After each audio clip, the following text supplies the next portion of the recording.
د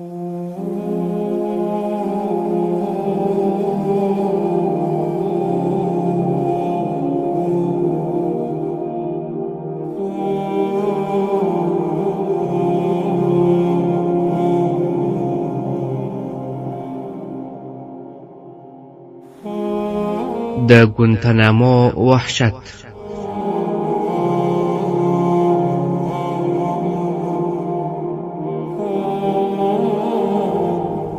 مسلمانانو وروڼو، کلام یې د لیکلو توان نه لري، خو د اسلامي امت د بیداري لپاره مجبور یم هغه څه بیان کړم چې د ویلو او ښکاره کولو نه دي.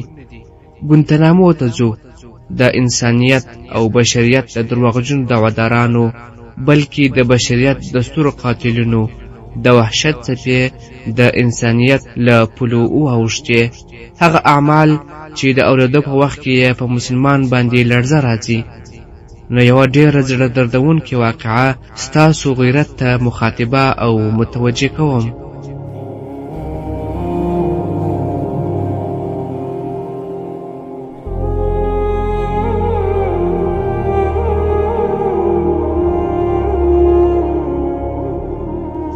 یو ملګری چې د ګوانتانامو له وحشي زندان څخه راخلاص شوی، څو کاله یې د دې جهنمي زندان تعذیب ګاللی او هلته یې د مظلومیت شپې ورځې تېرې کړې دي. قصه یې راته کوله چې په ګوانتانامو زندان کې د افغانانو په څېر عرب هم ډېر دي.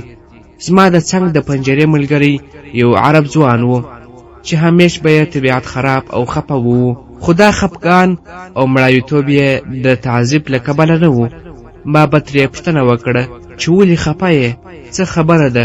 ده به راته وویل چې دې وحشیانو زه په افغانستان کې ونیولم او زما سره زما مېرمن هم وه، دلته یې راوړم، نور نه پوهېږم چې زما د مېرمنې حال به څه وي.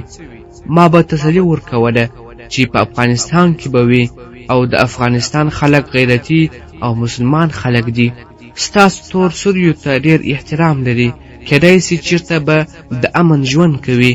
خدای به همیش په دې فکرو کې ډوب و، د آرام خوب یې ترشېدلی و.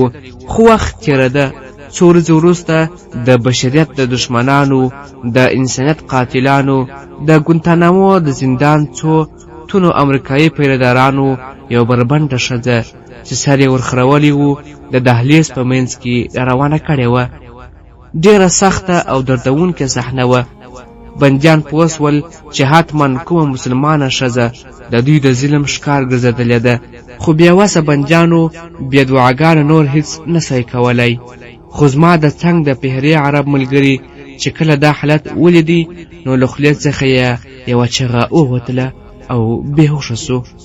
د دهلیز په ټولو بندیانو باندې دا واقعه ډېره سخته تمامه سوه. د ظلم او وحشت شپې ورځې تېرېدلې. 2 هفتې وروسته راته دې عرب ملګري وویل چې هغه ښځه دې په هغه ورځ ولیده؟ ما ورته وویل چې هوکې.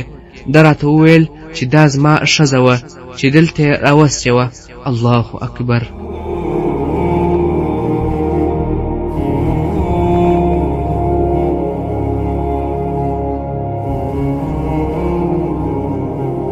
د 21مې پیړۍ متمدنو مسلمانانو، آیا دا ستاسو خور نه ده؟ آیا دا د الله تعالی د نازولي پیغمبر حضرت محمد مصطفی صلی الله علیه وسلم د امت لور نه ده؟ تاسو په آزاد نړۍ کې د اسلام او مسلمانۍ دعوی کوئ، مګر د اسلام لپاره د قربانۍ لپاره هیڅ در پکښې نسته. ای د نړۍ په عیش او عیشت مستو ظلمیانو، د قیامت په ورځ به الله تعالی ته څه ځواب وایاست؟ ستاسو د غفلت او مستوی له وجې اوس کفار دومره زړور سوي چې ستاسو په خپل وطنونو کې ستاسو د عفیفینو خویندو عزتونه لټوي. دغه خویندې چې د نړیوال جبر او عصري تمدن د دروغجنو بشري دعوادارانو په بند کې شپې او ورځې سبا کوي. دغو مظلومو خویندو به څومره آهونه کړي وي څومره چیغې او فریادونه به یې کړي وي هغه د پردو تر شا پټ حقایق هغه په تورو زندانو کې په پټو تورو شپو کې د مایوسي خپې سلګۍ هغه د غم او درد د اوښکې سیلاب ستاسو په ضمیر او وجدان هیڅ اغېزه نه کوي آیا تاسو د دې آرام او سوکاله ژوند لپاره پیدا شوي یاست آیا تاسو د خپلو خویندو میندو د عزت د ساتلو ذمہواري نه ده سپارل شوې آیا دا د عیش او عشش ژوند به تر کومه ستا په پښو ته د ذلت او بې غیرتۍ زولنې در اچولې وي کله به هغه د سختیو زندګۍ ته ورځې لکه رسول الله صلی الله علیه وسلم چې فرمایي الدنیا سجن المؤمن و جنة الکافر دنیا د مسلمان او مؤمن لپاره زندان او د کافر لپاره جنت دی نو تا ولې په دې دنیا کې د جنت په شان زندگی غوره کړې ده څه وخت به د الله تعالی د دین د سختو لارو ته راوځې ستا غیرت به څه وخت تا د سنگر په لور رهبري کوي